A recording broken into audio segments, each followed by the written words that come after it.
여러분 안녕하십니까.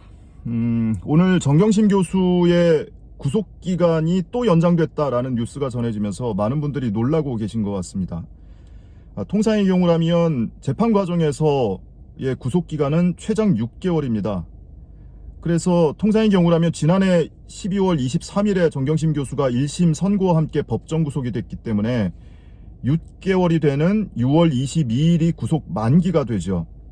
그런데 이번에 재판부가 또 한 차례 구속기간 연장을 하면서 8월 22일까지 구속 상태로 있게 됐습니다. 결과적으로 8개월 동안 구속 상태로 항소심 재판을 받게 되는 거예요. 이게 매우 희귀한 경우입니다.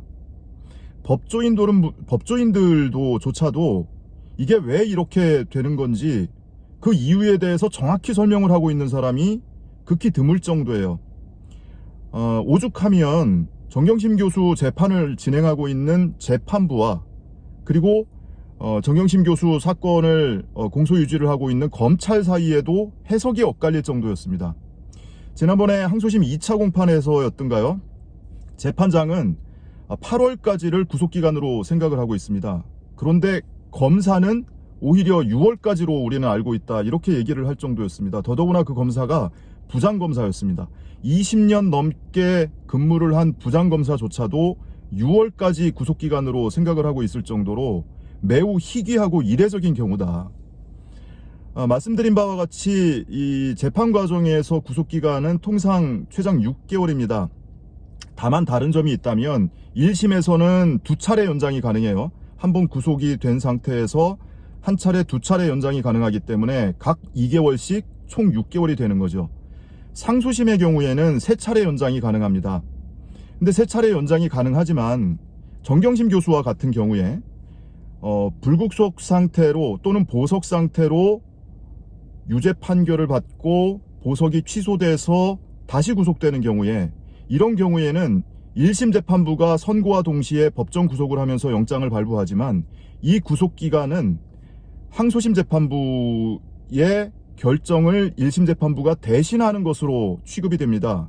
그래서 이런 경우에 대행갱신이라고 하는데, 그러니까 이때 한 차례 연장이 된 걸로 인정이 되는 겁니다. 그래서 이후에 2차례, 3차례, 2번 더 연장이 되면 결과적으로는 6개월 동안 구속 상태가 되는 거죠. 근데 정경심 교수의 경우에는 매우 특이하게도 이 대행갱신으로 인정이 되질 않아요. 1심 재판부가 선고하면서 구속영장을 발부했는데 이것을 항소심 재판부를 대신해서 영장을 발부한 것으로 인정하는 통상의 경우와는 다르게 해석이 되는 겁니다. 그 이유를 두고 해석이 분분한 거예요. 이 지점에서 명확히 해석하는 사람이 제 주변에는 적어도 없는 것 같습니다. 제가 몇 주 전부터 이 사유에 대해서 취재를 좀 해봤는데 해석이 굉장히 분분해요. 우선은 여러분, 언론에 지금 보도되고 있는 것은 표창장 위조 혐의에 대한 유죄 결정 때문이다.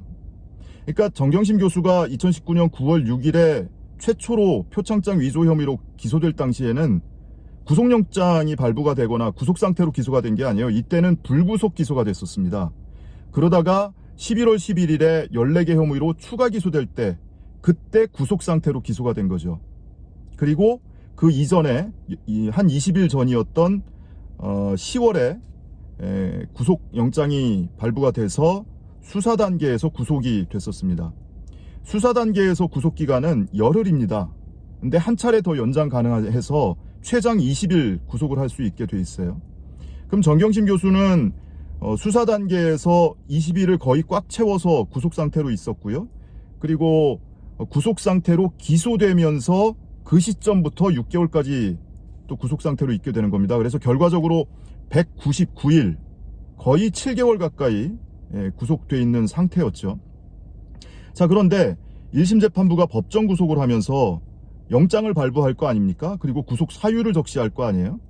그런데 지금 언론에서 보도하고 있는 것으로는 당초에 불구속 기소됐던 표창장 위조 혐의에 대해서 유죄 결정이 내려졌기 때문에 이게 구속 사유에 추가가 돼서 결과적으로는 이렇게 된다, 이렇게 해석을 하고 있는데, 이것도 반 정도는 맞고 반 정도는 틀린 게 아닌가. 정경심 교수가 2019년 9월 6일에 최초 기소될 당시에는 불구속 상태로 기소가 됐지만 이 9월 6일자 기소는 1심 재판부에서 무죄 판결을 받았습니다.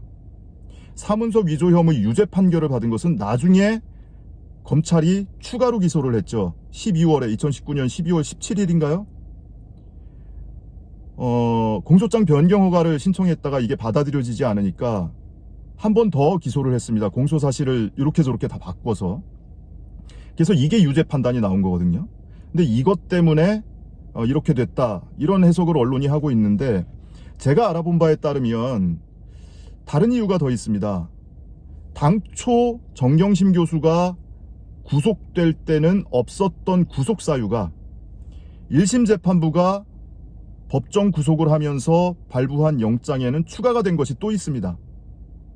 우선은 첫 번째로, 이거는 여러 가지 취재한 것을 종합을 해서 해석을 덧붙여서 말씀드리는 거기 때문에 다시 한번 말씀드리지만 정확하지 않을 수 있습니다. 해석이 분분하다고 말씀드렸죠. 그걸 전제로 한계를 인정하면서 말씀을 드리자면, 당초 구속영장에는 없었는데 추가된 구속사유가 제가 볼 때는 두 가지가 있는 것 같아요. 첫 번째는 미공개 정보 이용 혐의가 있죠. 2018년 1월, 그리고 2월, 그리고 11월 세 차례의 미공개 정보 이용 혐의가 유죄 판단을 받았거든요. 근데 당초 구속영장에는 1월에 미공개 정보 이용에 대해서만 구속사유로 적시가 돼 있고, 2월과 11월의 미공개 정보 이용에 대해서는 구속사유로 적시가 돼 있지 않았다. 그런데 이것이 유죄 판단이 내려지고 이게 구속사유로 추가됐기 때문에 그렇다. 또 하나, 당초 수사 단계에서 그리고 1심 기소 단계에서 구속사유에는 없던 것 중에 하나가 또 뭐냐면 증거인멸교사 혐의가 있습니다.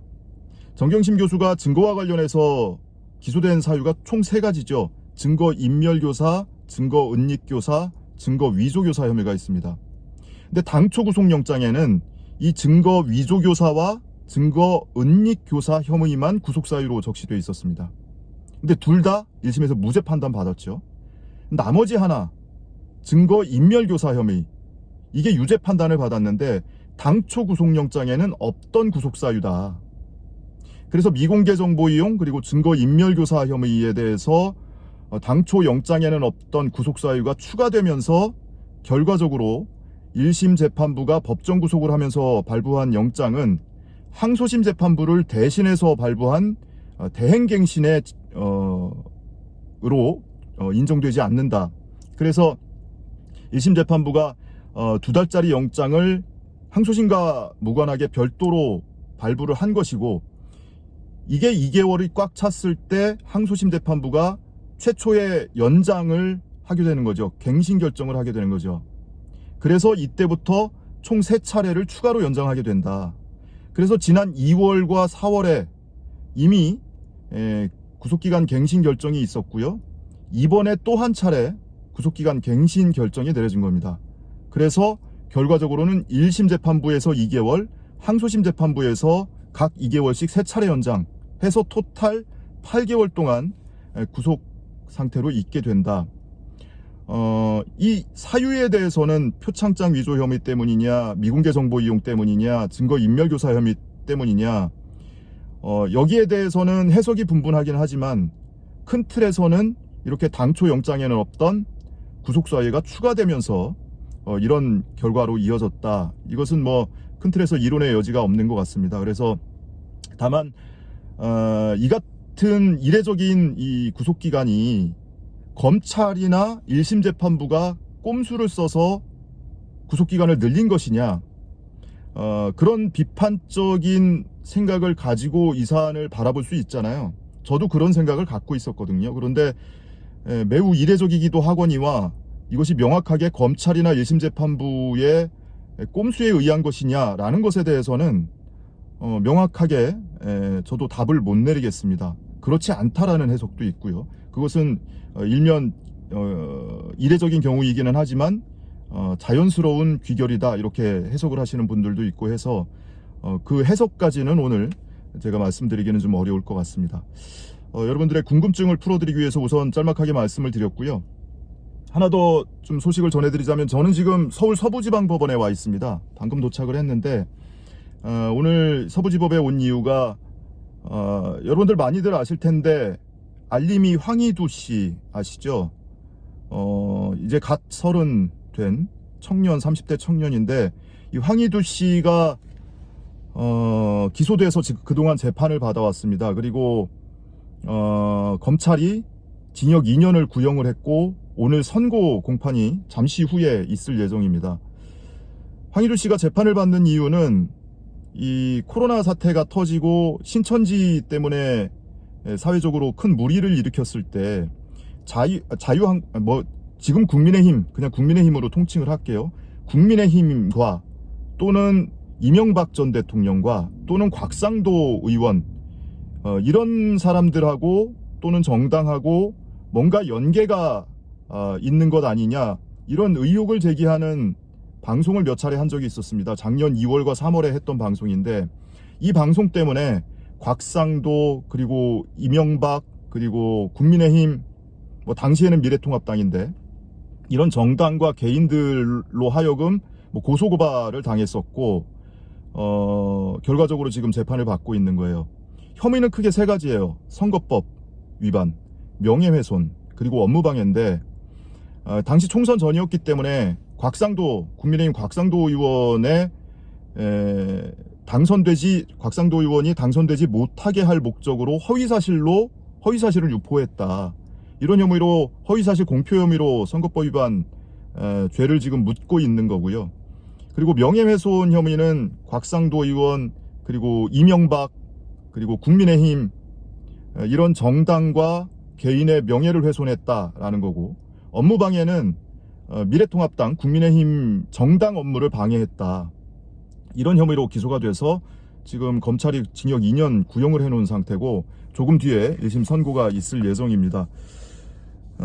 문 대통령을 말 그대로 비방했던 사람에 대해서는 청년이라는 타이틀을 붙이면서 결과적으로 문 대통령이 고소고발을 취하하게 유도를 했는데, 이 황희두 씨는 갓 30이 된 청년입니다. 근데 황희두 씨에 대해서는 그런 청년이란 타이틀을 붙여주지 않죠. 그리고 한 2, 3주 전에 있었던 고양이 뉴스 원재윤 씨도 언론에서 보도하기로는 타이틀이 쥐약 테러라는 수식어를 붙이면서 보도가 되죠. 이명박 전 대통령 자택에 택배로 쥐약 상자를 보냈다라는 이유로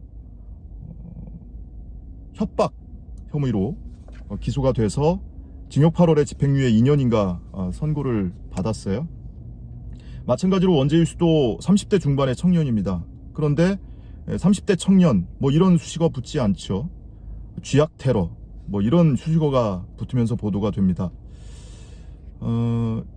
어느 진영의 사람인가에 따라서 언론이 보도하는 태도가 이렇게 확연히 차이가 나기도 합니다. 어찌됐든 잠시 후에 선고 공판이 있을 예정이고, 사실은 뭐 제가 지난번에 원재윤 씨 선고 때와 마찬가지로 오늘도 이 황희두 씨 선고 공판 얘기를 방송을 하려고 올라온 건 아닙니다. 지난번에도 제가 방송은 하지는 않았었는데, 오늘도 응원하는 차원에서 제가 이 친구들한테 선고 법정에 들어가기 전에 농담 삼아 얘기를 하거든요. 생전 육성 뭐 처음으로 남겨놔야 한다, 뭐 이런 얘기를 농담 삼아 하기는 했는데, 마음을 좀 가볍게 먹으라는 의미에서 이렇게 농담을 던지기도 하고는 합니다. 뭐 실형이 선고돼서 구속될 가능성은 뭐 거의 없다고 보고요. 다만 형량이 과연 벌금형이나 또는 집행유예가 나올 것이냐, 아니면 전면 무죄가 나올 것이냐, 이 안에서 아마 갈리지 않을까 싶습니다. 자, 오늘 정경심 교수의 구속기간 갱신 결정에 관한 그 사유가 무엇인지에 관해서 나름의 해석을 여러분께 전해드렸습니다. 짧게 이 정도로 영상 마치겠습니다. 고맙습니다.